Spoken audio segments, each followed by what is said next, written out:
नमस्कार. सोपी रेसिपीमध्ये तुम्हा सर्वांचं खूप खूप मनापासून स्वागत आहे.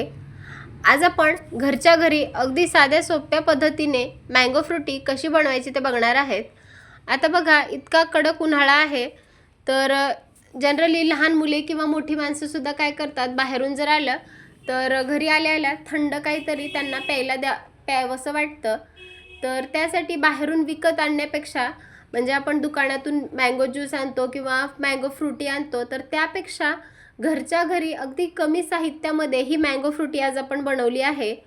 तुम्ही याची कन्सिस्टन्सी बघू शकता. अगदी बाजारातून विकत आणले ना, अगदी सेम तशी आपली मँगो फ्रुटी झालेली आहे. तर रेसिपी जी आहे ती शेवटपर्यंत नक्की बघा.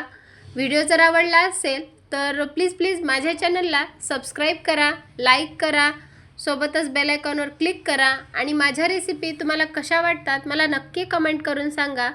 चला तर मग रेसिपीला सुरुवात करूया. मँगो फ्रुटी बनवण्यासाठी सगळ्यात अगोदर आपण इथे एक कच्ची कैरी वापरणार आहेत आणि एक पिकलेला आंबा वापरणार आहेत. कारण जनरली कसं असतं, मँगो फ्रुटी जी असते ना, थोडंसं तिला आंबटपणा असतो, त्यामुळे इथे आपण कच्च्या कैरीचा वापर करणार आहेत. इथे जी कैरी आहे ना, ती आपण त्यावरची पूर्णपणे साल काढून घेतली, स्वच्छ धुवून घेतली आणि असे पातळ असे काप करून घेतले. सोबतच एक गोड पिकलेला आंबासुद्धा घेतला. तर इथे मी हापूस आंबा वापरलेला आहे. तुमच्याकडे जो आंबा अवेलेबल असेल ना, तो तुम्ही वापरू शकता. एक कैरीची साल काढून घेतली आणि पातळ काप करून घेतले. सोबतच एक गोड आंबा घेतला, त्याची पण पूर्ण साल काढून घेतली आणि असे पातळ काप करून घेतले आहेत. कारण फ्रुटी जी असते ती थोडीशी आंबट आणि गोड असते. आंबट गोड चव येण्यासाठी इथे आपण गोड आंबा आणि कच्ची कैरी वापरणार आहोत.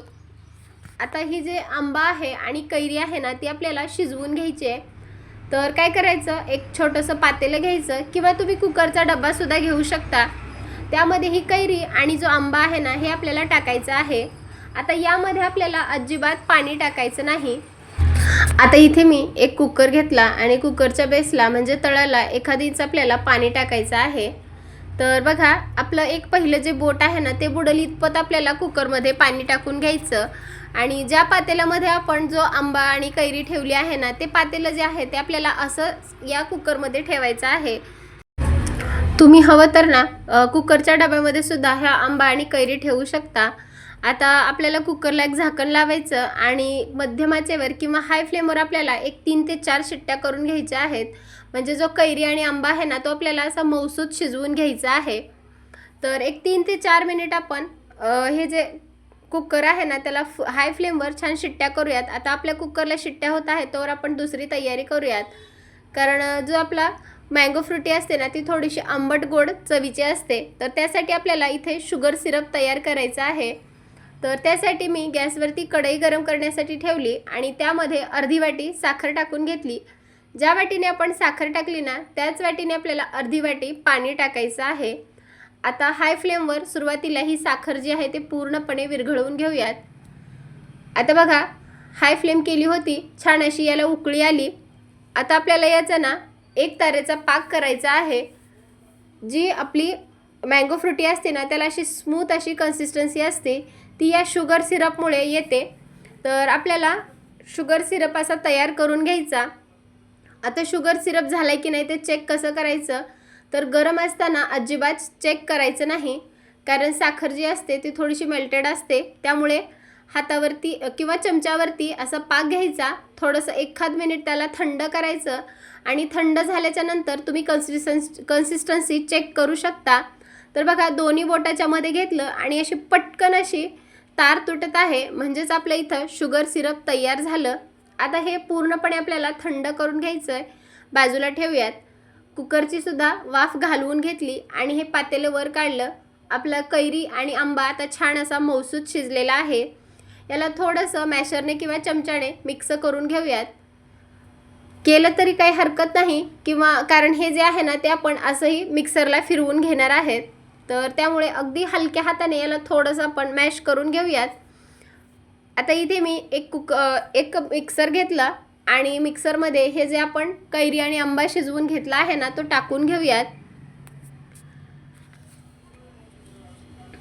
आता पूर्ण कैरी आणि आंबा जो आहे तो यामध्ये टाकून घेऊयात.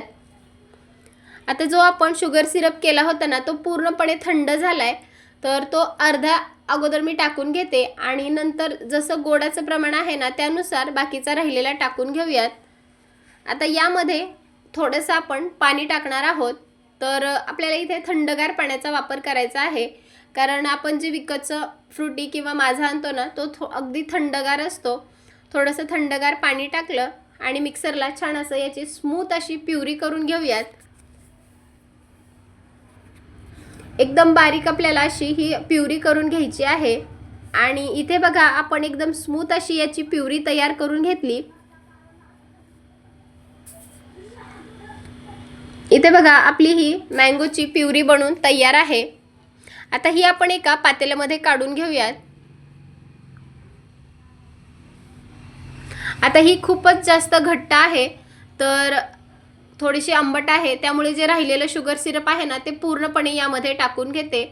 आता आंबा किती गोड आहे किंवा कैरी पण किती आंबट आहे त्यानुसार शुगर सिरप यामध्ये ॲड करायचं आहे. आता यामध्ये मी अजून थंडगार पाणी टाकलं होतं.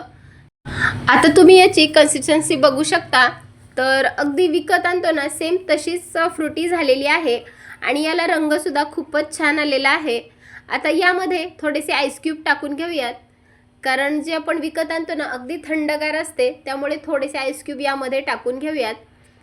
तर बघा अगदी 10 ते 15 मिनिटांमध्ये आणि जे आपल्या घरामध्ये साहित्य उपलब्ध आहे ना त्यामध्ये ही मँगो फ्रुटी बनवून तयार आहे. आता इतका उन्हाळा आहे, तर प्रत्येकाला शरीराला थंडावा देणारे पदार्थ प्यावेसे वाटतात, तर त्यासाठी असे हे जे पदार्थ आहेत ना ते तुम्ही नक्की घरीच करून खा. कारण बाहेरून जे विकत आणतात ना तर त्यामध्ये आर्टिफिशियल कलर असतात किंवा वेगवेगळे केमिकल्स असतात, त्यामुळे असे हे तुम्ही घरच्या घरीच नक्की बनवून प्या.